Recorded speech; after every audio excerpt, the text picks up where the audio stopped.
All right, everybody, welcome back to Beans No Ball here in the fifth edition of Sunday Chat. Of course, got yet another London game. It's already up. Jaguars with a surprising lead. We'll see if that holds. But Christian, let's just get started with the news and get our fifth Sunday Chat rolling. There's some recent news just right now with the Broncos. They are willing to trade a defensive player to up the production, which I think is kind of out of date since their best defensive player is PS2, Patrick Surtain. I highly doubt they're gonna trade him. I highly doubt since he is their cornerback one.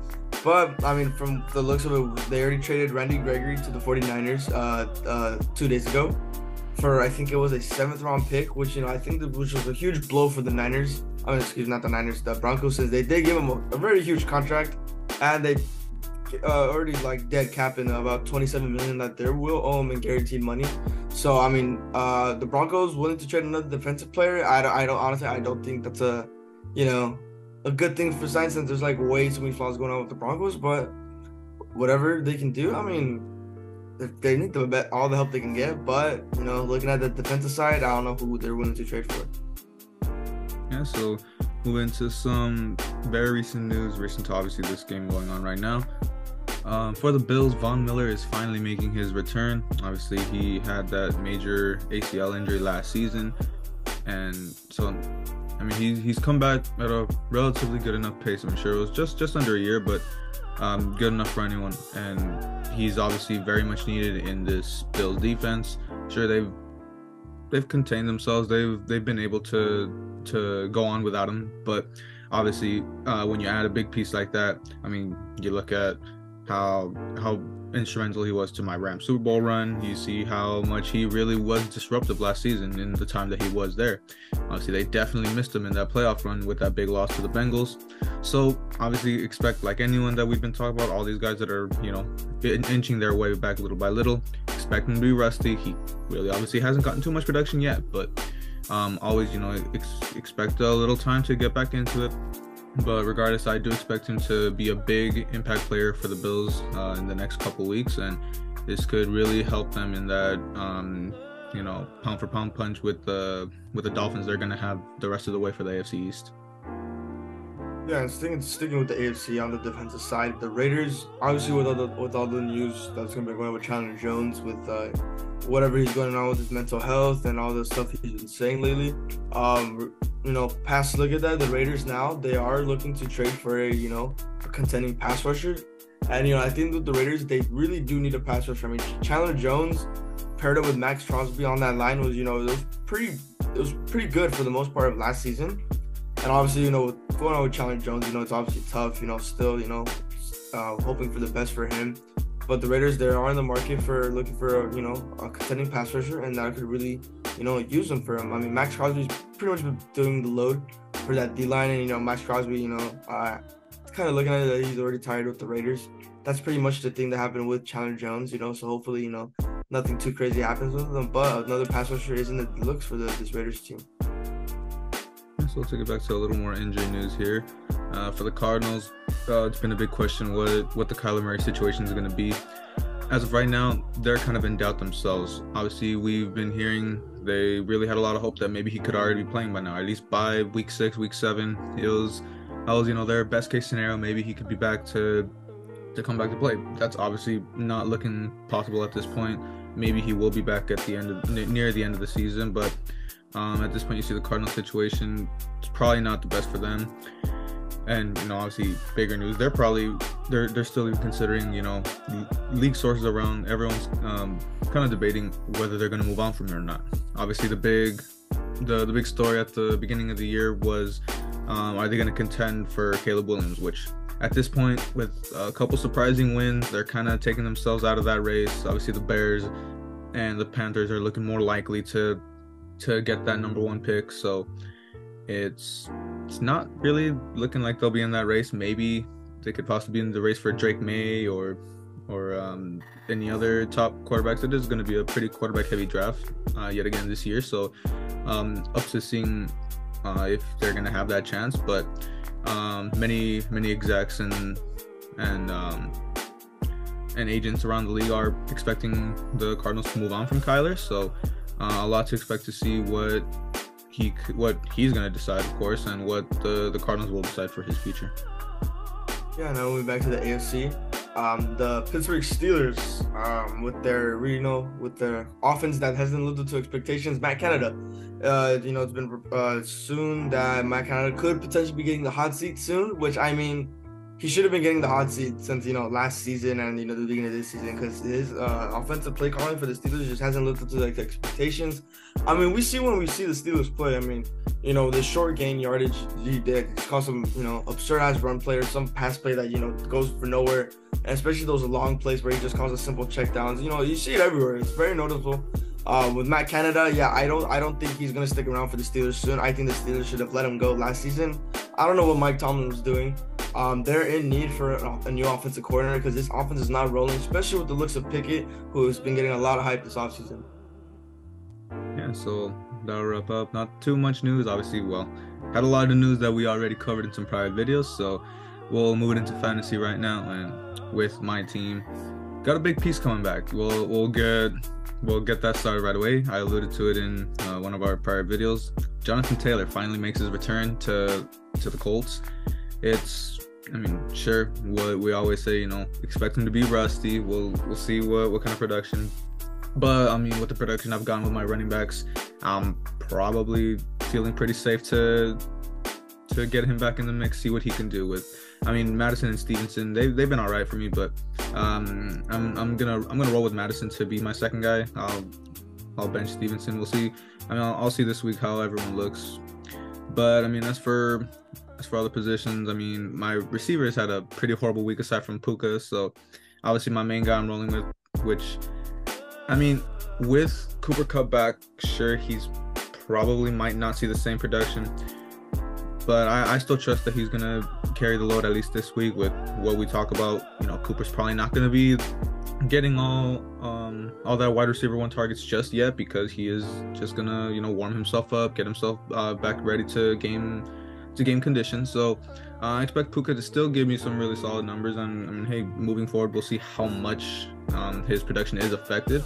But as for this week, I'm still expecting him to do great numbers. And defense, I'm rotating it once again. I've been liking what the Seahawks defense has been giving me, but they're on bye this week, so I went out and picked up the Texans defense, which they're all right, nothing crazy, but they're playing the Falcons, so I feel that's probably one of the best matchups I found this week. So be rolling with the Texans this week. Got a hopefully pretty easy matchup going against our 0-4 friend in the league, so let's hope I don't bottle another one of these. Yeah, so my fantasy team's here up on the screen now. Nothing's pretty much changed besides my running back room. My running backs, every year I've always had problems with running backs, either with injuries or just, I just get unlucky with the player having an off year. So Kareem Hunt was on bye, so I had to pick up Gus Edwards. And I'm still in the room with Joe Mixon. Joe Mixon really hasn't been putting me up anything since, the Bengals really, they've been looking, very slow to start the season, especially with Joe Burrow. But, Joe Mixon, he did seem to, have a slight comeback. Not too much of a comeback, but, against your Rams, they get a touchdown finally, which I didn't need since I already won that matchup. But, it was nice to see, him finally getting there, back to it. And then Gus Edwards, hopefully I can get him for some goal line touchdowns, since that's what they usually utilize him for the Ravens. Another key player for me is going to be Dak Prescott. He's going up against a very tough 49ers team. Dak, he's been pretty much, he's been take it or leave it for fantasy. Pretty much he hasn't done much just because of the defense, and it's kind of putting less pressure on Dak. But, I'm going to need it like a big game from him against this Niners team.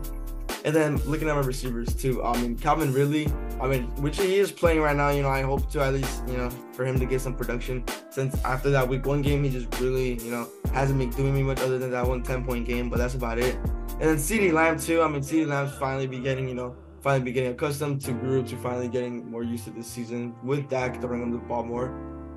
So CeeDee, I'm not really too worried about, except, these corners of the Niners.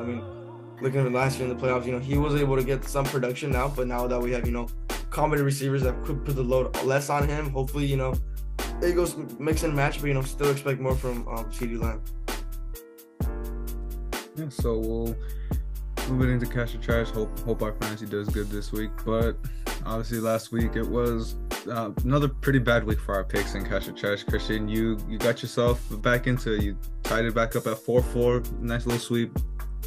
Our cash picks were horrible, but you had a little better. TJ Hawkinson got 4.4, and George Kittle with a big stinker at 1.9. Who could have seen that coming against the Cardinals?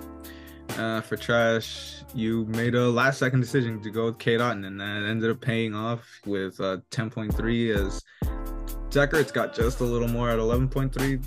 Never really expected Zach Ertz to be the top tight end out of these guys, but just another weird week for this position. But we'll move it back up to quarterback, as kind of still debating what position to really work with, but kind of keep it tight with those four. So I'll just get it started off here. My cash quarterback, it's my fantasy quarterback. I'm expecting some great numbers from Tua. I mean, they're playing the Giants. What more got to be said there? Probably, one of the worst defensive units in the league, going against one of the most explosive offenses in the league. So I expect Tua to hopefully go off for 30, maybe 40. Just go for great numbers against a weird defense. But you never know with how the NFL's been this year. You kind of just get who knows if the Giants just randomly turn it around here. Probably not, but that's always a possibility. As for Trash, I'm gonna go with Ryan Tannehill, which he's not facing too tough of a defense, but I mean, I don't expect Derrick Henry to get too much going. So if all the offensive load falls on him, I do think he's gonna struggle. Which, I mean, the Colts defense looked okay. I mean, they really bottled up the Rams last week in the second half. So I mean, if they give that kind of production, I do see Tannehill struggling. I mean, I got the Colts winning that game regardless, but I think this is going to be a tough game for Tannehill if the Colts can really contain him. So I would kind of expect him to probably be my safest bet at Trash. Yeah, and I look into my cash pick. I'm going to go with Jared Goff. He is playing a very let down Carolina team. The defense of the Carolina Panthers, they seem to keep up with the game, but this how do I say this? They don't necessarily, live up to the expectations towards the end of the game. I mean, they just let up so many yardage, unanswered points, which looks, especially the Lions team with Jared Goff, they look phenomenal on both sides of the ball. The offense is clicking. Amon-Ra is, doing great. And they finally got the receiver one back after, the gambling, the gambling situation with Jameson Williams. So they will be getting their first, their number one receiver back, which looks really great for the Lions. Every Lions fan finally happy. I don't know, me and you looking at Jared Goff, I love him. So got him for the for the cash pick against this, pretty poor Panthers team.